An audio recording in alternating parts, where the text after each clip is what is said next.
The sun dipped below the horizon as Naomi Wells, a 32-year-old nurse, hurried through the dimly lit streets of her neighborhood after a long shift. With her satchel slung across her shoulder and her mind preoccupied with her mother's health, she didn't notice the two men lurking in the shadows of the alley near the convenience store. Naomi Wells is a beautiful and strong black woman who is not married and does not have children. Instead, she is a devoted and self-sufficient nurse who lives with her elderly mother, whom she cares for deeply. Her mother's health struggles are part of Naomi's motivation for working long hours, as she wants to ensure her mother receives the best possible care. Naomi's life is a testament to her dedication to others, as well as her strength and independence. As we continue with this story, please hit the subscribe button and do not forget to turn on the notification bell.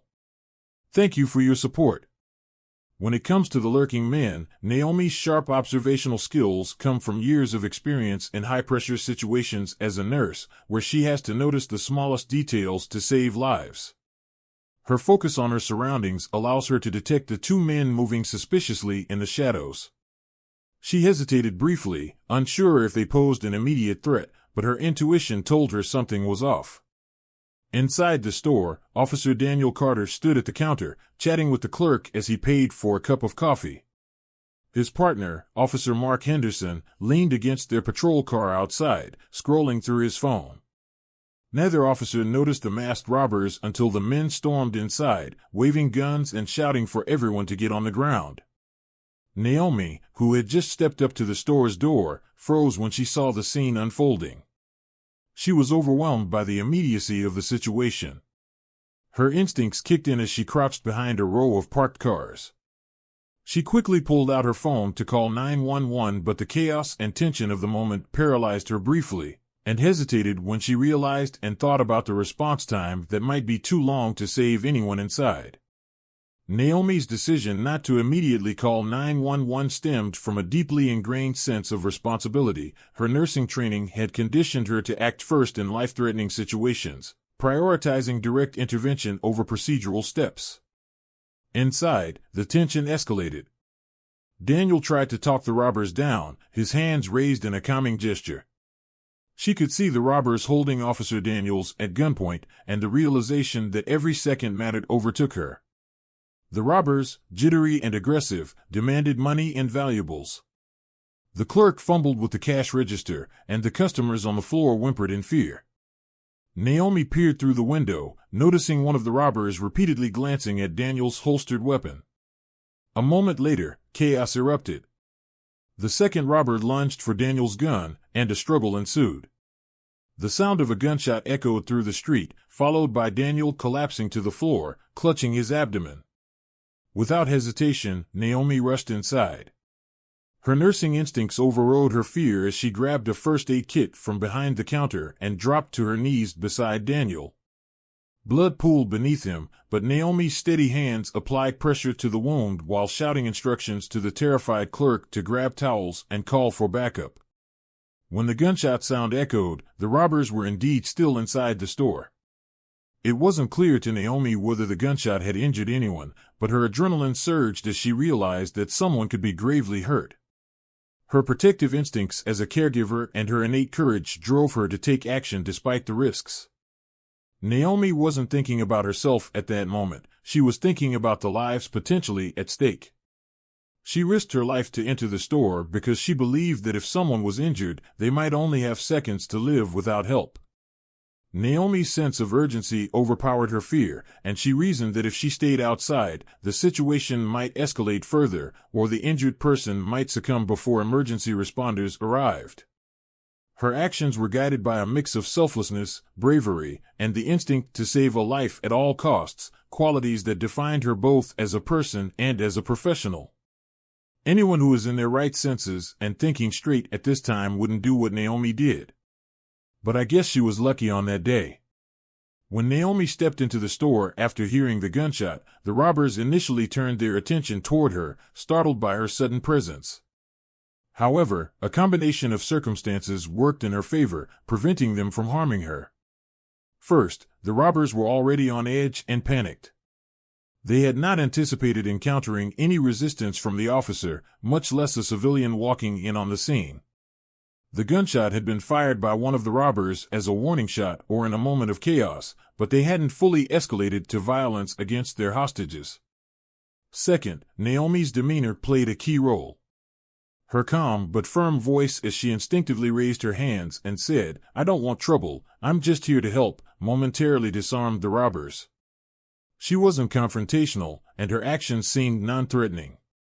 Her courage and quick thinking shifted their attention away from aggression, buying her crucial seconds. Mark, hearing the gunshot, sprinted inside with his weapon drawn, prepared to neutralize any threat. He took down the armed robbers with precision. He swiftly incapacitated the armed robbers, preventing them from continuing their crimes. As the robbers attempted to flee out the back, Mark intercepted them inside the store. Using his training, he strategically aimed and shouted commands, ordering them, "Drop your weapons," he yelled. One robber panicked and raised his firearm, prompting Mark to act decisively. He fired a well-aimed, non-lethal shot that struck the armed robber in the shoulder, disarming him. The second robber froze and dropped his weapon, realizing resistance was futile. Mark restrained both robbers, using zip ties to secure their hands behind their backs. With the situation under control, he called for backup to transport the suspects to custody. However, amidst this tense moment, he froze when he turned to see Naomi leaning over Officer Daniels, his partner, tending to his injury. His mind raced, and suspicion clouded his judgment. "Step away from him," Mark barked, aiming his gun at Naomi. "I'm saving his life." Naomi snapped, not breaking her focus on stabilizing Daniel. "He'll die if I stop." Mark hesitated, confusion and tension thick in the air. Finally, he lowered his weapon, watching as Naomi expertly applied pressure to the wound and reassured Daniel, who was barely conscious. Paramedics arrived moments later, taking over as Naomi stepped back, her hands covered in blood.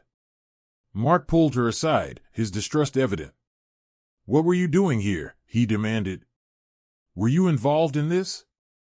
Naomi stared at him, incredulous. "I was walking home. I saw what happened and did what anyone decent would do, which is help." Mark's suspicion didn't waver, and he insisted Naomi accompany him to the station for questioning. Though offended and exhausted, she agreed, knowing the truth would prevail. At the station, Naomi endured hours of grilling. Mark's mistrust was palpable. While she was detained for questioning, her time at the station was marked by intense and emotionally draining conversations rather than prolonged confinement. She was placed in a holding room, not a cell, while the officers tried to piece together the chaotic events at the convenience store. Naomi, visibly shaken but steadfast, maintained her account of events, repeatedly explaining how she had acted to save Officer Daniel's life. The interrogation lasted hours. Mark's partner, Officer Daniels, was rushed to the hospital for his injuries by the ambulance. Meanwhile, Naomi was not offered much comfort at the station. Though not treated harshly, there was an air of suspicion around her actions, particularly from Mark, whose protective instincts and biases clouded his perception. But the chief, Captain Elena Torres, stepped in, reviewing surveillance footage from the store. The footage cleared Naomi of any wrongdoing, showing her bravery and quick thinking in saving Daniel's life.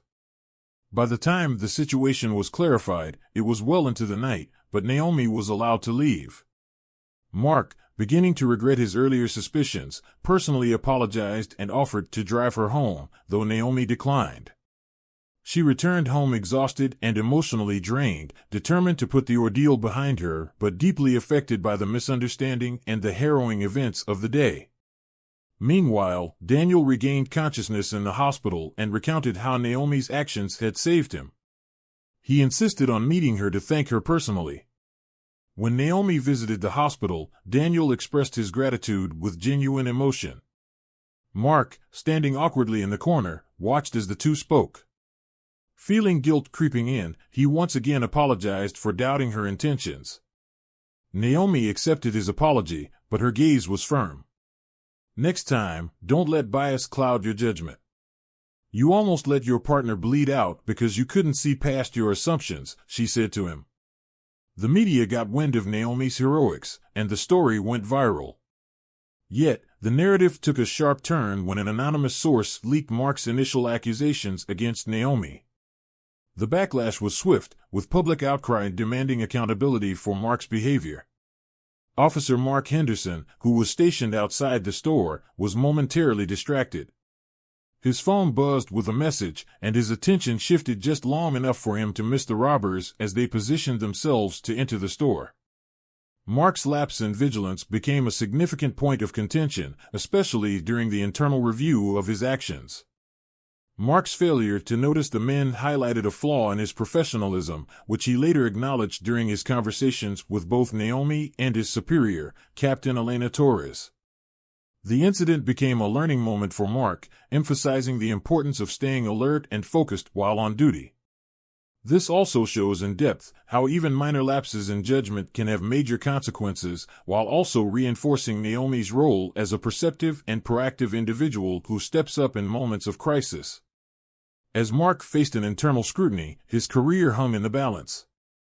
Meanwhile, Naomi, though reluctant to be in the spotlight, became an advocate for addressing biases in law enforcement.